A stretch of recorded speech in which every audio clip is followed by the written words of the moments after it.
أعوذ بالله من الشيطان الرجيم بسم الله الرحمن الرحيم அத்தியாயம் 3 ஆல் இம்ரான். அலிஃப் லாம் மீம். அல்லாஹ் அவனைத் தவிர எந்த கடவுளும் இல்லை. அவன் எப்போதும் உயிருடன் இருப்பவன், நிலைத்திருப்பவன். உண்மையை கொண்ட இவ்வேதத்தை உன் மீது அவன் இறக்கினான். இது தனக்கு முன்னுள்ளவற்றை உண்மைப்படுத்துகிறது.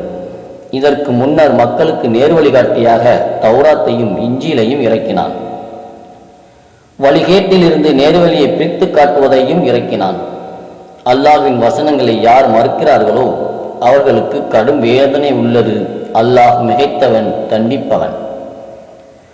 பூமியிலும் வானத்திலும் அல்லாஹுக்கு எதுவும் மறையாது.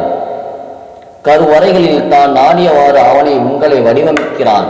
மிகைத்தவனும் நறிவாளனுமாகிய அவனைத் தவிர எந்த கடவுளும் இல்லை. நபியே, அவனே இவ்வேதத்தை உன் மீது இறக்கினான். இதில் தெளிவான கருத்துக்களை கொண்ட வசனங்கள் உள்ளன. அவையே இவ்வேதத்தின் அடிப்படை. வெவ்வேறு கருத்துக்களை கொண்ட மற்ற வசனங்களும் உள்ளன. தமது உள்ளங்களில் வழிகேடு உள்ளவர்கள் குழப்பத்தை நாடியும் அதற்கு தவறான விளக்கத்தை தேடியும் அதில் உள்ள வெவ்வேறு கருத்துக்களை கொண்ட வசனங்களை பின்பற்றுகின்றனர்.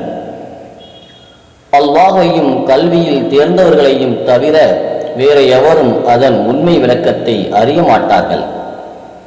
இதை நாங்கள் நம்பினோம், அனைத்தும் எங்கள் இறைவனிடமிருந்து வந்தவை என கல்வியில் தேர்ந்த அவர்கள் கூறுகின்றனர்.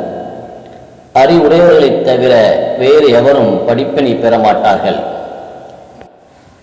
மேற்கண்ட வசனங்களை அல்லாஹ்வின் தூதர் ஸல்லல்லாஹு அலைஹி வஸல்லம் அவர்கள் ஓதிவிட்டு, முத்தசாபிஹாத்தான வசனங்களை தேடி திரும்பவர்களை நீங்கள் பார்த்தால் அவர்களே இந்த வசனத்தில் அல்லாஹ்வால் குறிப்பிடப்பட்டவர்கள் என்பதை புரிந்து கொண்டு அவர்களை குறித்து எச்சரிக்கையாக இருங்கள் என்று கூறினார்கள். இதை அறிவிப்பவர் அன்னை ஆயிஷா ரலியல்லாஹு அவர்கள். நூல் புகாரியில் 4547 பதிவு செய்யப்பட்டுள்ளது.